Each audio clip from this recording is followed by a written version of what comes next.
Good afternoon everyone, I am Rex Ilioano Salcover. I am BSB1D and I am going to report the Republic Act in 1425. Philippine law that mandates all educational institutions in the Philippines to offer a course about Jose Rizal.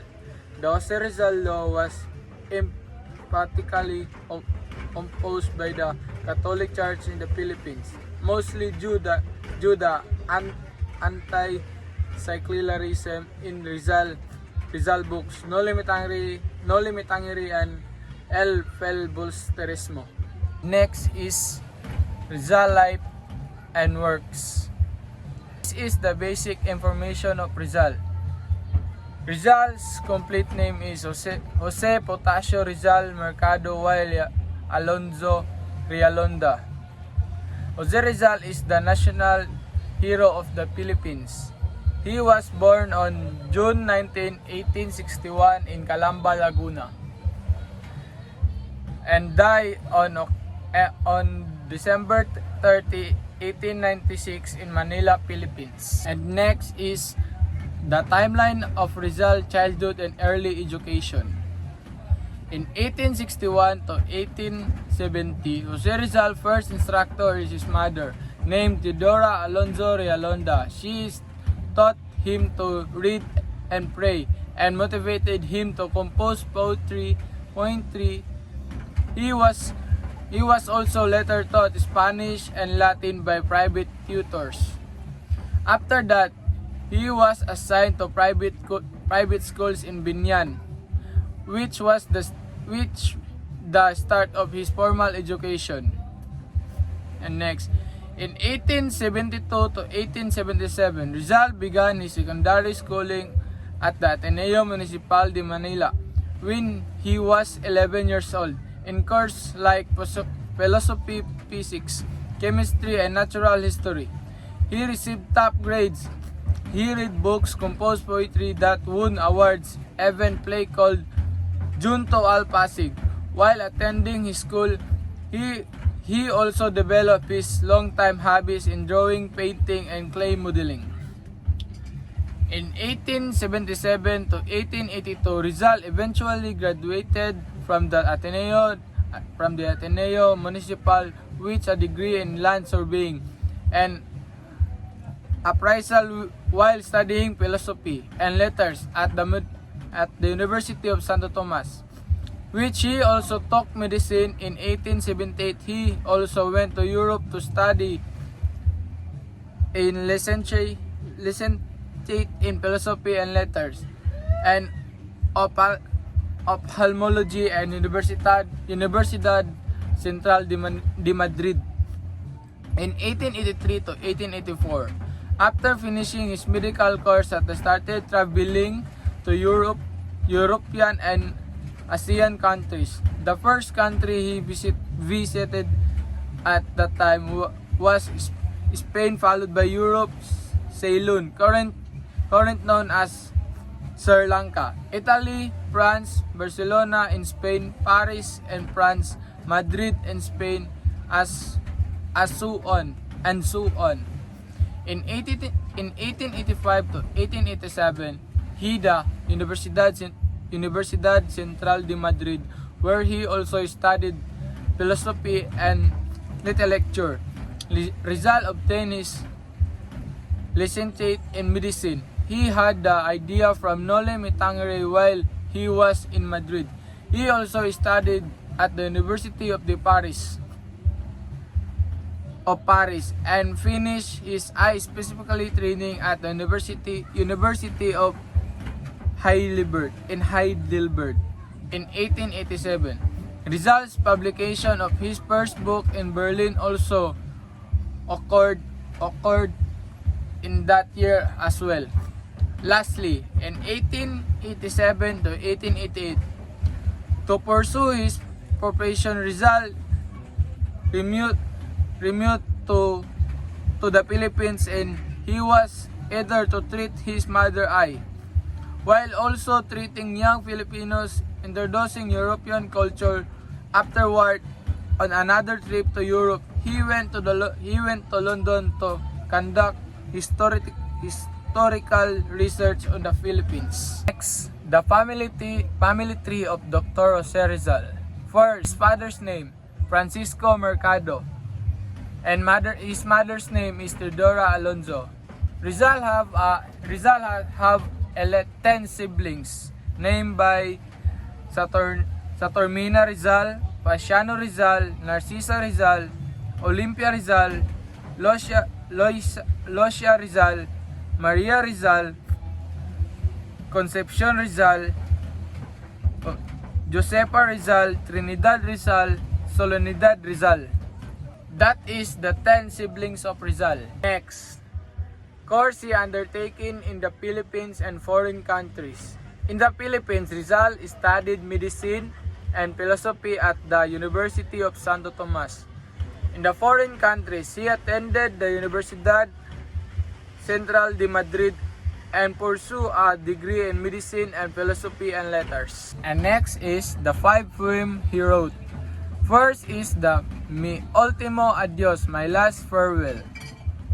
Rizal farewell poem written on the eve on his execution and expresses his love for his country and acceptance of his fate and his hope for future freedom. And next is Sa Aking Kabata, To My Fellow Youth. Rizal reflection on the importance of education and national identity. It agrees that youth to pursue knowledge and love for their country. Third is Ala Juventud Filipina, to the Filipino youth. Similar to sa aking mga kabata.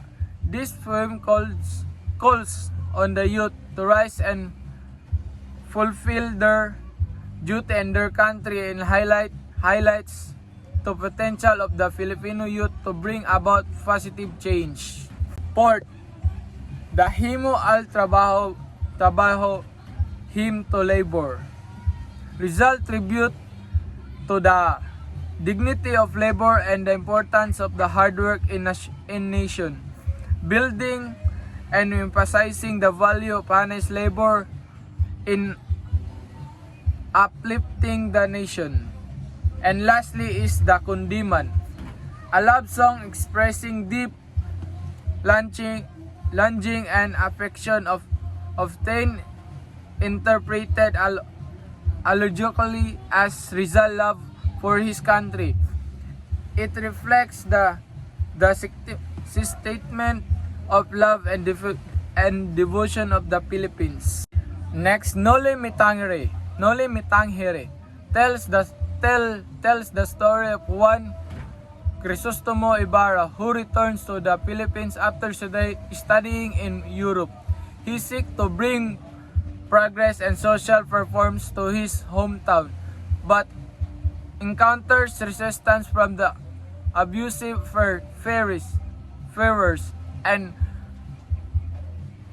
corporate officials. Also depicts the injustice of Spanish colonial rule in the Philippines. Actor includes Crisostomo Ibarra and Maria Clara, Eliza Padre Damaso, and Padre Salve. Next is the Filibusterismo. Is a sequel of Noli Me Tangere and continues the narrative of one Crisostomo Ibarra who was assumed a new identity as Simon Wealthy Gibwer. Frustrated with the lack of change, Simon plans the revolution against the Spanish colonial government. Characters include Simon Basilio, Sisa, and Capitan Tiago. And next, the reasons of Rizal why he writing the novel. First, expose injustice and abuse of the Spanish colonial government and Catholic Church in the Philippines. Second, awake the Filipino social, political, and cultural issues of their time.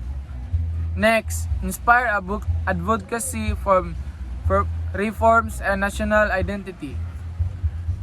Fourth, critic, critic and oppositive colonial system to and occupiers.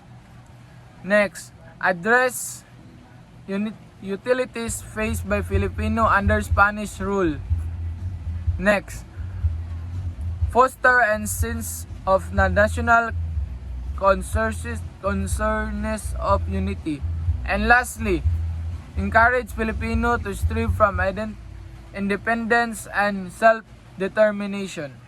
And next is Rizal's girlfriends.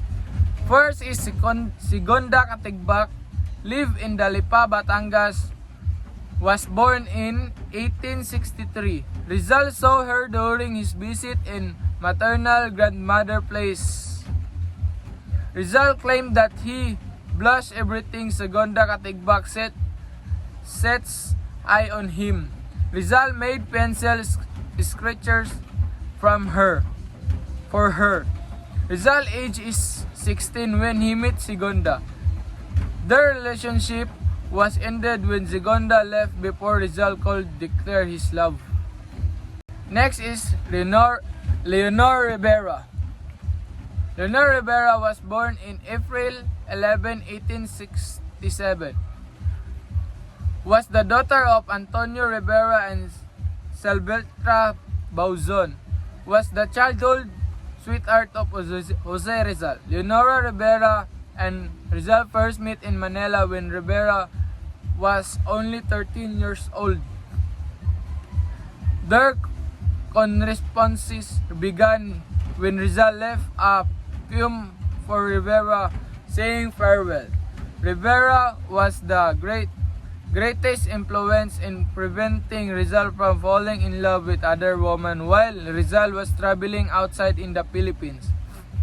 Rivera romantic relationship with Rizal lasted for 8 years. Next is Oh Sin-san, a Japanese samurai daughter. Shu family originally come from China. Her father was former samurai who turned to be a businessman that owned a trading store in Yokohama. Taught Rizal the Japanese art of painting known as shumi. She also helped Rizal. She was a intimate relationship with Jose Rizal. During Rizal vacation on Yokohama. She was 23 years old when he met Rizal. She helped Rizal to be accustomed to Japanese culture and she taught him to read and write Nihongo and introduced him to Japanese style of painting. He had been a constant comrade of Rizal. Next is Nelly Bousted. Her nationality is French. Their relationship status is crazy love triangle, a secret affair. Nelly was the mestiza daughter of Filipina and wealthy French-English merchant. Their love affairs unfortunately did not end in marriage. It failed because Rizal refused to be converted to the Protestant faith. Rizal's age is 28 when he met Nelly Bousted. Next, Josephine Branken. Her nationality is Irish. Rizal was 34 when he met Josephine. Rizal was giving George Taufer Josephine father's treatment for his blindness when they met. Rizal regarded Josephine as his wife. In 2 years after Rizal was executed, Josephine Branken married Vincent Abad. And lastly is the Rizal death. The death of Jose Rizal, a Filipino nationalist and revolutionary and significant event in the Philippine history. He was executed on December 30 in 1896. by firing squad in Manila. The under Spanish colonial rule, Rizal execution fueled the flames of the Philippines Revolution against Spanish obsession, ultimately leading to the country's independence. His martyrdom made him a national hero and adoring symbol of Filipino nationalism. And mao ni ako natun-an sa kanon sa kinabuhi ni Rizal kay kuan ma'am. Dagan gi siya course nga gikuha bitaw ma'am, tapos sa lain-lain nga course nga gikuha ma'am, sa bata pa siya sa kuha siya medicine, philosophy lain-lain nga course nga gikuha ma'am sa iyang pag-eskwela. Kuan din ma'am kanang dagan po siya lugar nga natuan kay para dito po siya mag-eskwela po na to siya sa lain na po nga lugar. Tapos ang kan po kay ang yang pinakauna nga na teacher kay yang mama di ay abi na ko kan dili tinod. Tapos kan ma'am siyang mag-igsoon ma'am kay siyang siya para siyang sa pinaka nailhan bitaw ma'am tungod kay siya tong dili tungod kay siya tong national hero ma'am, pero kuan nailan siya kay tungod sa yang ipambuwat bitaw ma'am sa una kung nabuhi pa siya. Kay dagan pud siya na sakripisyo sa sa about sa ato para sa tuwa ma'am nga mga Pinoy, mga Pilipino.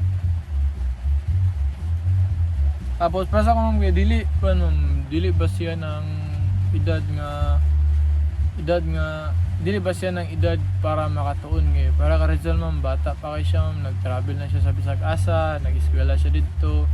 Kaya ito siya Spain, Europe para na matun-an mi taw ma'am. Alright ma'am. Thank you. That's all. Thank you.